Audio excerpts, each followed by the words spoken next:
Hello दोस्तों, कैसे हो सभी। जैसा कि आप जानते हैं, मैं इस चैनल पे हिंदी ट्रांसलेशन करवाती हूँ, इंग्लिश टू हिंदी या फिर हिंदी टू इंग्लिश। और ये यूज़फुल है हमारे हिंदी ट्रांसलेटर्स के एग्ज़ाम के लिए। अब हिंदी ट्रांसलेटर का एग्ज़ाम एसएससी भी कंडक्ट करवाती है, केबी भी कंडक्ट करवाता है, एंड जो पैरामिलिट्री फोर्सेस होती है वहाँ पे भी हिंदी ट्रांसलेटर का एग्ज़ाम होता है। और वहाँ पे हमें वर्ड मीनिंग आते हैं या फिर सेंटेंस आते हैं या पैराग्राफ आता है, जिसको हमें इंग्लिश टू हिंदी या फिर हिंदी टू इंग्लिश ट्रांसलेट करना होता है।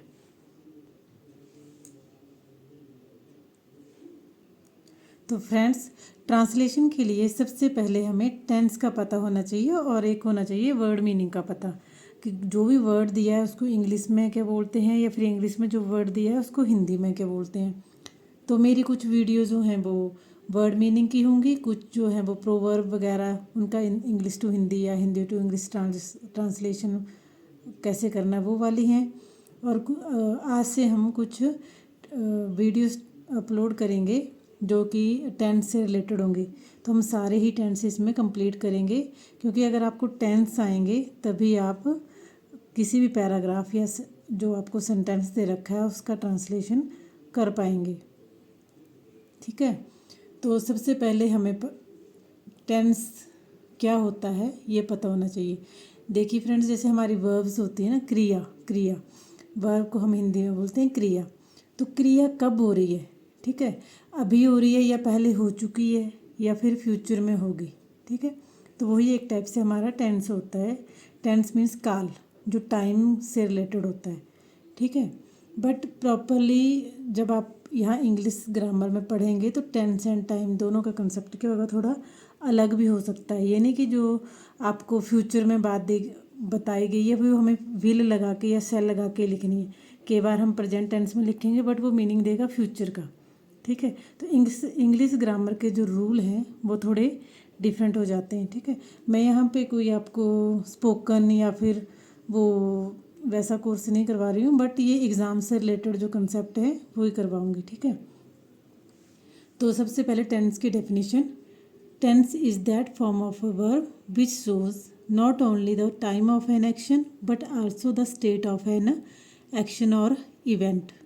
अब टेंस जो है वो क्या है, किसी वर्ब की फॉर्म है। ठीक है, टेंस जो है ऐसी वर्ब की फॉर्म है, वर्ब मीन्स क्रिया और टेंस मीन्स काल, जो कि आपको ना केवल टाइम के बारे में बताती है, किसके टाइम के बारे में, एक्शन के टाइम के बारे में, पर स्टेट ऑफ एक्शन के भी बताती, काम हो चुका है, नहीं हो चुका है, हो रहा है, ठीक है, कब होगा, इस तरह का। अब नेक्स्ट है concept of tense and time. Tense and time का कंसेप्ट देखिए, दोनों का कंसेप्ट जो है वो क्या है, अलग अलग है। टाइम बोला एक नेचुरल कंसेप्ट है और जो टेंस है वो ग्रामेटिकल कंसेप्ट है। ये वो उसी टाइप से, जैसे फ्यूचर को हम प्रेजेंट में लिख सकते हैं, जरूरी नहीं है कि फ्यूचर तो हम उसको फ्यूचर में ही लिखना पड़ेगा। ठीक है, या फिर जो हमारा प्रेजेंट है जिसको हम प्रेजेंट में लिख रहे हैं वो हमारी प्लानिंग भी बता सकता है। ऐसे कुछ जो भी रूल्स हैं वो इस बुक में दे रखे हैं, तो मैं आपको रीड करके बताती चलूँगी, क्योंकि अगर मैं नोट्स बना के लिखूँगी तो ये टाइम कंज्यूमिंग होगा और हमें क्या है, सिलेबस जल्दी जल्दी ख़त्म करना है। ठीक है, तो हमारे जो टेंस हैं बेसिकली 3 टाइप के होते हैं। ठीक है, हिंदी में भी आपने पढ़ा होगा, एक आपका प्रेजेंट टेंस मीन्स वर्तमान, प्रेजेंट टेंस होता है, पास्ट होता है भूतकाल, या फिर फ्यूचर मीन्स जो भविष्य में होगा। ठीक है, अब जैसे मैंने आपको बताया कि फ्यूचर को हम प्रेजेंट में लिख सकते हैं। जैसे यहाँ पे एग्जांपल दे रखा है, ही इज़ कमिंग टुमारो। देखो, अब ही इज मीन्स है ना, कि वो आ रहा है कल। तो ये एक टाइप से हमने लिखा है प्रेजेंट कंटिन्यूस में, बट ये सेंटेंस जो है वो किसको शो कर रहा है, फ्यूचर की पॉसिबिलिटी को शो कर रहा है ना, कि अगले कल आ रहा है तो ये फ्यूचर, बट हमने किस में लिखा है, ये प्रेजेंट में। Sarla is going to Delhi tomorrow means वो सरला जो है वो दिल्ली जाएगी अगले कल, ये भी फ्यूचर है बट हमने लिखा है प्रेजेंट में। अब no, Mr Srivastava retires in the month of December. देखो, अब ये सिंपल प्रेजेंट इंडेफिनेट टेंस है। ठीक है, बट पॉसिबिलिटी है दिसंबर में, क्या दिसंबर में रिटायर होंगे मिस्टर श्रीवास्तव। ठीक है, तो ये पॉसिबिलिटीज़ होती हैं, यही हम आगे पढ़ेंगे। ठीक है, हर टेंस को हम जितने रूल्स होते हैं इस बुक में बहुत से अच्छे से दे रखे हैं, तो वो मैं आपको वैसे ही करवाते जाऊंगी, ठीक है। तो फर्स्ट है प्रेजेंट टेंस वेरियस स्ट्रक्चर। अब ये तो स्ट्रक्चर है कि आपको प्रेजेंट टेंस लिखना कैसे है, ठीक है। तो फर्स्ट है आपका कैसे लिखना है। स्ट्रक्चर में दे रखा है आपको सब्जेक्ट प्लस वर्ब की first form plus SES plus object, ठीक है। अब सब्जेक्ट मीन्स क्या होता है, सब्जेक्ट मीन्स कर्ता, जिसके बारे में या जो काम करने वाला होता है, ठीक है, जो एक्शन करता है उसी को हम बोलते हैं सब्जेक्ट। और जो एक्शन होता है उसको हम बोलते हैं वर्ब। अब जब हम प्रेजेंट फॉर्म में लिखते हैं तो उसके वर्ब के साथ हम लगाते हैं S या फिर ES, बट ये नहीं कि सबके साथ SES लगना है। इसका भी रूल है किसके साथ S या ES लगाना है और किसके साथ नहीं लगाना है। और नेक्स्ट जो आपका सब्जेक्ट और एक्शन के अलावा जो पार्ट बच जाएगा उसको हम बोलते हैं ऑब्जेक्ट, जो कि हमें लास्ट में लिखना है, ठीक है। अब ये है सिंपल प्रेजेंट का, ठीक है। अब इसका नीचे रूल दे रखा है, यदि कर्ता मीन्स सब्जेक्ट सिंगुलर नंबर हो, मैं सिंगल हो, थर्ड पर्सन हो, ठीक है। थर्ड पर्सन जैसे ही, शी, इट, नेम, किसी का भी नेम, एक नाम होना चाहिए, 2 या 3 नहीं, ठीक है, वो प्लूरल में आ जाएंगे। My brother, my friend etcetera. तो वर्ब की फर्स्ट फॉर्म के साथ हम लगाएंगे S या फिर ES, ठीक है। अब सिंपल तो लगा देंगे, बट जब वर्ब का जो अंतिम अक्षर, जो लास्ट लेटर है, अगर वो OSSXZ SH शो या CH हो तो क्या लगाएंगे, ठीक है। उस केस में हम ES लगाएंगे या फिर S लगाएंगे, ठीक है। ये भी हम आगे पढ़ेंगे। वैसे तो हम ES ही लगाएंगे, बट इसका भी रूल है, ठीक है।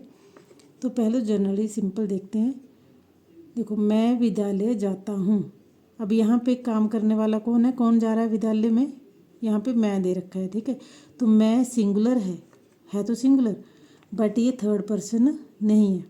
थर्ड पर्सन है ना यहाँ पे सिंगुलर, जिसके साथ ऐसे लगाएंगे, बट आई जो है वो थर्ड पर्सन नहीं है, ये तो फर्स्ट पर्सन है। इसलिए इसके साथ हम SE या फिर ES या फिर S नहीं लगाएंगे। तो मैं विद्यालय जाता हूँ means I go to school. वह सुबह स्नान करती है, तो वह सिंगुलर है, ठीक है, सिंगुलर है और थर्ड पर्सन है, तो इसके साथ हम वर्ब के साथ लगाएंगे S या फिर ES। तो फर्स्ट वाले में देखो एक्शन हमारा था गो, तो गो ही रहने दिया, वर्ब के साथ SES नहीं लगाया। नेक्स्ट वाले में वह, शी, सुबह को बोलेंगे मॉर्निंग, स्नान मीन्स बाथ, है ना। तो टेक है बेसिक वर्ड हमारी, यहाँ पे वर्ब जो है टेक है, ठीक है। एक्शन क्या हो रहा है, टेक बाथ, है ना। तो टेक लिखा, तो टेक के साथ हमने लगा दिया S, क्योंकि ऑलरेडी यहाँ पे ई जो है पहले से है ना टेक में, तो हम ओनली लगाएंगे S। तो टेक्स बाथ, ठीक है। अब वह रोता है, तो रूल्स के अकॉर्डिंग सब्जेक्ट है वह, आगे फर्स्ट फॉर्म वर्ब की, तो यहाँ पे रोना है वर्ब, तो वीप, और ये आपका थर्ड पर्सन है इसलिए इसके साथ लगा दिया S, और साथ में है ये सिंगुलर। अब वे खेलते हैं, अब वे, ये भी थर्ड पर्सन है, बट क्या है ये प्लूरल, तो सब्जेक्ट हमारा दे, वर्ब है खेलना तो प्ले, बट ये प्लूरल है इसलिए इसके साथ हम S या फिर ES नहीं लगाएंगे, वर्ब के साथ SES यहाँ पे नहीं लगाएंगे, ठीक है। इसी तरह ये कुछ सेंटेंस दे रखे हैं इंग्लिश से हिंदी या हिंदी से इंग्लिश, आप इसको ट्रांसलेट करके देख सकते हैं, ठीक है। जैसे रैंडमली मैं कोई भी एग्जांपल ले लूँ, जैसे मैं 2 घंटे टीवी देखती हूँ, मैं 2 घंटे टीवी देखती हूँ। देखो अब यहाँ पे सब्जेक्ट क्या है, मैं मीन्स आई, और फर्स्ट पर्सन है, तो आई। टीवी देखने को बोलते हैं जब हम, देखो एक सी होता है, एक वॉच होता है, एक लुक होता है, ठीक है। तो लुक एट वगैरह, जब डायरेक्शन हम अपने फेस को इधर उधर मूव करते हैं तो लुक बोलते हैं, लुक एट। सी होता है जब हम ऐसे कि मैंने कोई चीज़ देखी थी, तो आई सॉ, ठीक है। जब हम बैठ के पर्टिकुलर टाइम पीरियड में कोई चीज़ देखते हैं तो उसको वॉच बोलते हैं, जैसे वॉचिंग मोबाइल, वॉचिंग टीवी, इस तरह। तो आई एक्शन है, वॉच करना। तो यहाँ पे सिंगुलर तो है बट ये थर्ड पर्सन नहीं है, इसलिए इसके साथ एस या फिर एस नहीं लगाया। ठीक है, तो I watch TV for 2 hours. Similarly यहाँ तक आप देख सकते हो। इसका नेक्स्ट पार्ट है, ठीक है, वो हम नेक्स्ट वीडियो में कंटिन्यू करेंगे।